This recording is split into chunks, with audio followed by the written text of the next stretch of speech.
Hello and welcome to the 13th episode of the Pucks and Puddings podcast. I'm your host, Tani, and welcome back, guys. I'm so excited to be here. There's been quite a bit going on this week. PWHL-wise, they're doing great. I love this league. It's my new favorite league ever. The accessibility they have for girls and women to watch their games, it's just amazing. And in my opinion, I think PWHL Toronto and PWHL Minnesota are the better Minnesota Toronto teams. Just my personal opinion. You guys can fault me if I'm wrong, but that's just what I think. And PWHL Minnesota, they still lead the league. They're followed by PWHL Montreal. And I love, I think it's been a couple times where I've seen, especially Brock Faber wearing a PWHL Minnesota jersey. They know they have a bigger, platform in the NHL just because it's more established.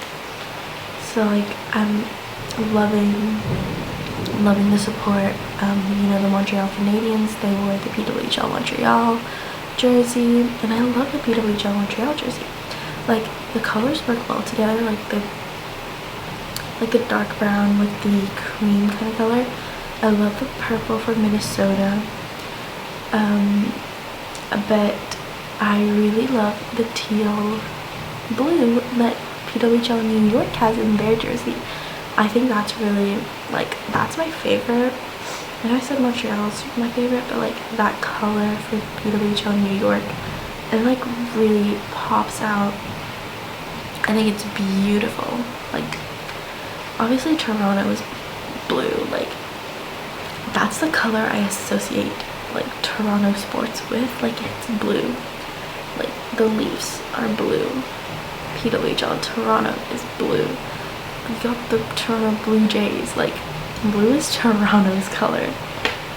And yeah, PWHL is my favorite league. The women in sports kind of agenda, it's growing, and it's growing really well. I think it's amazing.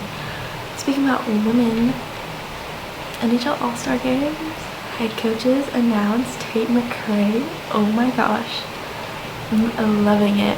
I love her new album, Think Later, and I love her, her dance, her TikToks, everything about her is so relatable, and I just love it. Her being a coach, it makes sense because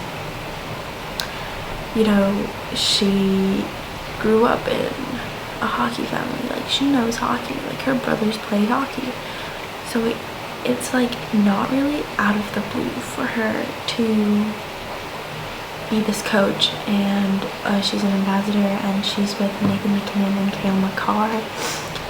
Again, I love it. It's such a random duo, but I think it will work. I think it'll be really good. Another completely random duo, Michael Bublé, being coach with the Hughes brothers as his co-captain. Goddamn, Quinn cannot catch a break. He gets named captain for the NHL All-Star Games with his younger brother, and I think they announced this mid-game, and they were playing the Leafs. They lost. They blew a 3-goal lead to the Leafs. And Quinn Hughes is on the bench. He comes back and he's slamming his stick against the bench. And the captions on Twitter are Quinn Hughes, this is Quinn Hughes after finding out he has to co-captain with his younger brother. Or Mom said they have to share, so Jack's co-captain too. It's just sibling rivalry, but sibling humor, which is actually hilarious. I love my siblings, kind of, occasionally, but sibling humor, I get him.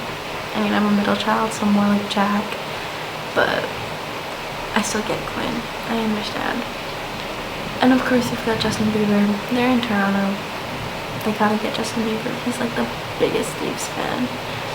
And his co-captain is his best friend, Austin Matthews. This is like, I bet you they only got Justin Bieber like to agree because they were like, if you come, we'll make sure that Austin's on your team. And they're probably gonna get all the Leafs.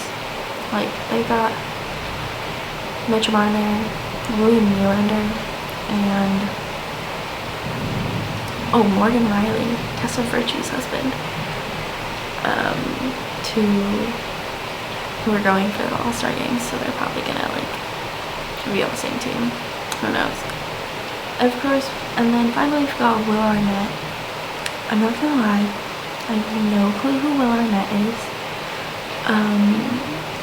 I personally would have maybe chosen Will Ferrell, just because like I see him at Kings games like all the time. But you know, Will Arnett's a good choice. I don't really know who he is, but we'll see. He's with Connor McDavid, so that'd be kind of interesting. Like, I'm excited for All-Star Weekend. I think it's hilarious sometimes, especially the challenges. I also just can't wait to see Tate McCare. Like, I love her. She is incredible. So yeah, can't wait to see Tate McCare. Can't wait to see the All-Star games. And then like some other stuff that I see on Twitter. Not that I saw this on Twitter, because I saw this on Instagram first before I got the notification from the NHL app, but Lane Lambert has been relieved of his duties as head coach for the New York Islanders and has been replaced with Patrick Roy, who won his first game as head coach of the New York Islanders. Like, I think that is absolutely crazy. If you guys didn't know, Patrick Roy, he used to like coach the Quebec Remparts last year, and they won the QMJHL, and they won the Memorial Cup for the CHL. And he's now coaching the New York Islanders, and Matt Barzal expressed his, like, I don't know how to say it, but like his appreciation for having a new head coach. Sometimes, like, if a team's not doing too well, it's not just the players, it might be head coach, it might be like, I don't know, chemistry between players. Like, you may be putting out a line that just doesn't work well together, or maybe there's like, I don't know, underlying fights within the team that's going on. Who knows?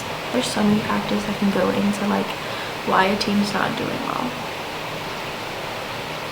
Next up, this is a topic I can talk about for a while. Lindy Ruff beefing with Alex Holtz. Kid, this is a child. He's 19 years old and you are an old man. Why are you beefing with him? Like, okay, in one of the games that the Devils played, I want to say it was against the Stars, Alex Holtz scored one of the Devils' only goals. Okay, they had like 2 goals, the Stars had 6. And Alex Holtz, he made like a small little mistake, I guess, because he got pulled off the ice and he was benched. He played 8 minutes, I think. And he scored a goal. He had multiple shots on goal, made a tiny mistake, pulled him. I understand, like, making the player like understand their mistakes, but like, you can't keep pulling a guy or making him play little minutes. If you can see, like, if he's playing those minutes and he's showing potential, let him play more. Let him develop. You're not letting him develop by pulling him because you have some personal vendetta against him, which I personally don't understand, because I think the Devils have a great prospect pool. Players that they have now, like younger players that they have now, like Luke Hughes, Alex Holtz, Simon Nemec, like, those are 3 guys who can do really well if they play more minutes. Which, of course, Luke Hughes is getting great minutes, Simon Nemec is getting great minutes, but Alex Holtz is not getting the minutes that he deserves. But that's just my little rant about this whole thing. What do I know? Like, I don't know, like, if there's like a much more serious issue with it, if it's not just like what I'm seeing is just what's like going on the ice. But other than that, like, this other point that I've written down, which makes me giggle a little bit. So William Lockwood, who plays for the Florida Panthers, is suspended for behind-the-net play against Marc-Andre Fleury. And the reason why I say it makes me giggle is because after I typed that down onto like my notes for what I need to say this episode, I was on TikTok just like scrolling through, and I found a video of this one hockey player who plays in the AHL or NFL, which is, they have the players who usually get called up to play for the Montreal Canadiens. And the goalie for Laval, he gets punched in the face, I think, by a player. Like, there's a little scrap going on behind the net. The goalie's like moved out of the net. He's like minding his own business. He gets punched in the face. And I think it's hilarious. This goalie, I can't remember his name, but I do know that he's quite famous on TikTok. His wife is also quite famous on TikTok. And I love her TikToks. Like, I see them all the time. I love, like, when I'm scrolling on my TikTok and I get, like, NHL WAG or, like, just in general, like, WAG TikToks.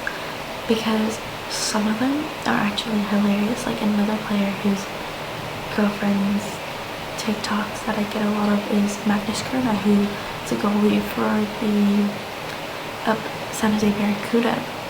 But, like, WAGs in general, like, they show like more of a personality to their players, to the like husbands or their boyfriends, which I love. But yeah, that's really all I have to say about that.